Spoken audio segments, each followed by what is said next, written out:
responsible, very maalaga, at very maasikaso sa lahat ng bagay. However, you have exceeded my expectation. First is, you have the modulated voice and very presentable, given naman yun, kasi talagang maarte ka sa buhay. Diba? And your instructional materials, grabe yun. Yung from na pinipindot pa lang nila and then lumalabas doon kung sino yung mga present, doon pa lang sa car. Grabe. Sobrang magastos, pero sobrang ulit ang pinalabas. And ikaw, excellent performer ka. Bakit? Hindi ka lang kasi doble cara. 4 na cara ka.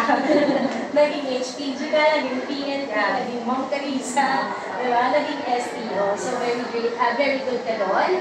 And you also have the nice strategy in grouping your students. Kanina. And the presentation of lesson, it was very realistic. Kumbaga, students are thinking kung saan ba talaga yung application ni mathematics in real life. Pero ikaw, napag-realize mo sa kanila that in reality, mathematics are really present.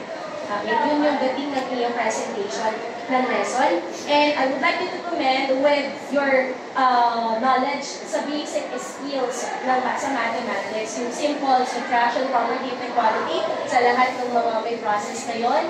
Yung addition property of equality, it is not a method or a process na transpositioning lang.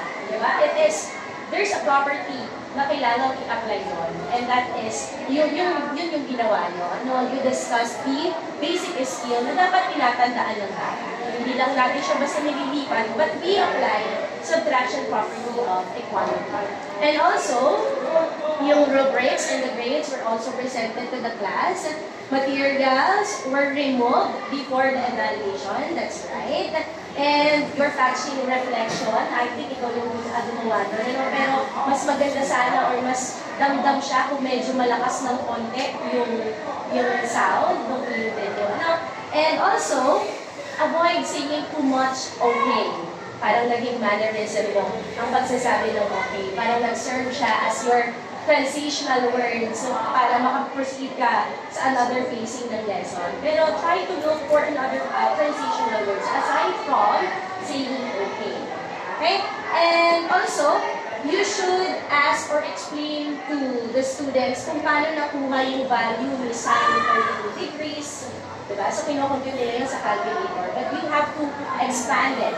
Ano kung paano yung naging process doon sa pagkuha ng value ni sine 32 degrees, so on and so forth. And you should also explain, since you're, alam mo naman yung basic skill ng mathematics, you should also explain to students kung bakit mo kinancel. Diba? Kasi the term is, it will be cancelled out. Diba? Why it was cancelled? Because when you divide a number to itself, the answer is 1, right? And you don't have to write that. So, dapat ini-explain yun sa bata. Okay? Just a reminder. And also, I would like to remind you, when we are writing equal sign, it should be, when we are writing the fraction bar, it should be in the middle of the equal sign. Paulit-ulit yung tinuturo sa ito. Diba? So, dapat the fraction bar is in the middle of the equal sign. But overall, congratulations, Ma'am Teresa. There's really no impossible if you are a very determined person. Despite of the challenges and struggles, okay, outstanding performance.